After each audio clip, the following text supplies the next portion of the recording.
Pikmin. Did I? Okay, I still have one of those things that have like the Pikmin interrupting the silence every hour. My bad. Pikmin 3, the game that many people thought it would never come to existence. And it's funny because people thought Pikmin 4 would never come to existence. A decade and a week after Pikmin 3 release, that's so funny to me. This game alone is why I got into the Pikmin franchise, why I'm a protector, why I'm a stan, why I'm a stan of Olimar and Smash Brothers.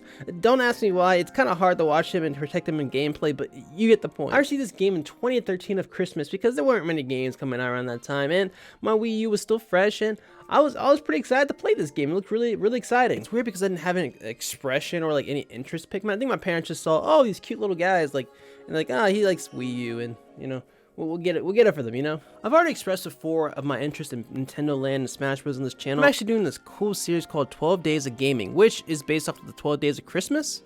So I'm doing a video every single day expressing all these fun games of my childhood, especially Pikmin 3. But let's get into why this game was so important for me in my childhood. Thomas just ripped the band-aid off and said the Wii U version is better than the Switch. Yes, it is. It's crazy, right?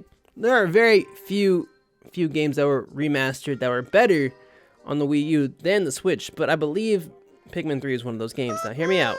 It happened again, what the heck? A combination of gamepad and TV were perfectly utilized on this game and also Nintendo Land, which I can't express enough. Being able to cooperate on both sides of the screen while looking at the big map on your TV, while looking at this mini map, being able to throw Pikmin, look at the mini map to see where your Pikmin are, and do these all sorts of stuff is way less complicated than it is on the Switch. I remember first getting my hands on the Switch game and kind of having to do multiple things all in one time on the big screen. Don't get me wrong, I understand that the Switch is far more accessible for people to play on because many people have a Switch, like many more people have a Switch than a Wii U. That is like no question whatsoever. So it made sense for a great game like Pikmin 3 to get a deluxe version and put it onto the Switch, but I just think people are missing out on the Wii U. I'm not saying go buy a Wii U.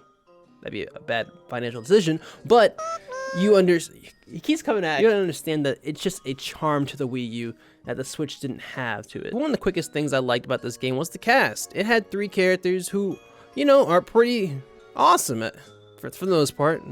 You know who I'm talking about. And I had fun learning how to become the best time manager and strategist to ever exist. This game strongly encourages you to break up your party, seek out for enemies, treasure, and food. And also this orange stuff that I call nectar. Ooh, sweet nectar, baby. That's like a bit me and my cousins would always do. Sweet nectar. Every time I see nectar, I always yell out sweet nectar. That's what I love to do. Honestly, hard to truly shit on the Wii U when you gave me such fond memories like this game. I spent the majority of my winter break trying to understand every Pikmin's purpose. But we probably don't know this, we'll go through it again. Reds, really strong and resistant to fire. Blues are the only ones that can swim. Yellows can be thrown really high and have electric resistance. These are my favorites. Yo, these guys, one of my friends made a meme about me about this. We got rid of the whites and the purples in this game and got replaced with the wing Pikmins, these little pink cute guys. You know, if you played, you know, you know these guys are so adorable. And also a fan favorite, the rock Pikmin. Yo, these guys, like, I don't know, I can't say which ones are better between purple and rock. It's really how you favor between them. You most likely like both.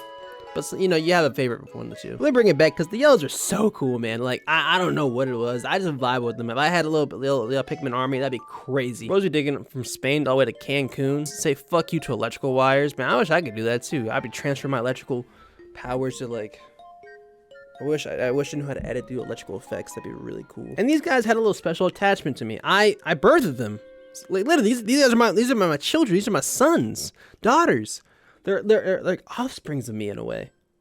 Maybe, I doubt. But it was so painful to watch them die. And if you're new to a Pikmin game, anybody out there, you are gonna have your moment where you just fucking lose every single one of your army. It's not even funny, and it's one of the most saddest things you ever realize. You just sit there like, what have I done? And you just gotta be stronger. It's like, it's literally war right there. I'm better than all the World War II veterans out there. You can look at plenty of montages online of people dying for the first time. It's one of the funniest things ever because you really feel their pain. You're like, yep, I remember my moment.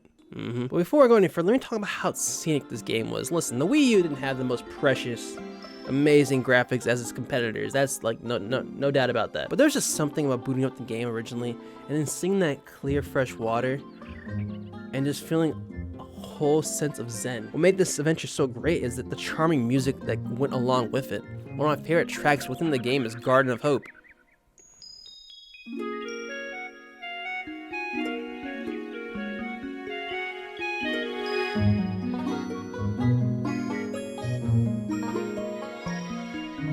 So for those who are like big anime fans and like the slice of life type of deal, it reminds me of something like you would see from there. Something like Spirited Away or whatever Studio Ghibli video you could find online. It felt like you were kind of like going through your own edit, and I don't know, as a kid it really just felt different to me. For playing so long, it made me actually want to go outside, which is funny. Like, I'm not a huge man on nature, like, I'm not gonna lie to you, but it made me want to go outside and just like appreciate everything that was offered to me in my own backyard. I remember taking an elective that was horticulture in college. I don't know why I did that one, it just felt right. And after taking it and doing that whole gardening stuff, it made me actually revisit the game a little more, which makes this even more important to talk about. As a person who loves the winter because my birthday is in it and Christmas is right there, you know, 2 holiday seasons in my opinion, it felt like a lot of togetherness when exploring this region. I can't always put the words how this game made me feel, or many games, it felt like heat in the moment. You just felt you were sucked in. Imagine walking yourself through the winter snow, all bundled up. You can see your breath coming out. This is a lot of my ex-college experience since I live in Indiana, but really in your own place and kind of just in your own thoughts. Just going from point A to point B. Hello, Pikmin. Speaks so many thoughts in my opinion. I don't know. I'm not trying to sound philosophical. That's not who I am whatsoever, but I think it just brought a whole new connection of experience that, hey, maybe there's more to this game than just dialogue and killing these weird animals and insects. Maybe it's all about togetherness. I don't know, maybe I'm just reading too much deep into it. What do I know? My biggest love and appreciation for this game actually didn't come from the story, but the bingo battle. Like I mentioned before, my cousins played this game with me, and we did a lot of bingo battle together. As we played this mode more and more, we actually became so bored of bingo that we created our own new mode for this. And if you don't know, in bingo battle, there's actually an option to do victory macaroon mode. Essentially, it's like capture the flag. You go on your opponent's side, capture the macaroon/flag, and bring it back to your base. Once you do that, you win. Build our cool little armies, go from different sectors to build from the east, the west, and then charge at each other. Most times, towards the beginning, I be the winner, and that's because I'm the guy, you know? Being over 12 maps within this game, it's kind of hard to imagine, hey, how can he not win? And eventually my cousin started to win. When researching this, I actually am surprised that there are actually 12 maps, and it's because of Nintendo, honestly. Now, I might be the only person who feels this way, but I feel like Nintendo gave us so much more in earlier years, from like 2008 to 2016. So basically prior to the Switch era, I felt like so much detail and energy was put into these games. Like giving us 12 maps is not a lot, but if you go into today, like putting in Pikmin 4, 12 maps, I'd be even more shocked. I feel like Nintendo today doesn't put so much effort. They kind of fall into the same trap of, hey, put the game out and then later put DLC out, which makes it a complete game, which would have like, let's say like Pikmin 4, hey, there's really 6 maps and then a DLC will add 6 more maps and then boom, you're right there.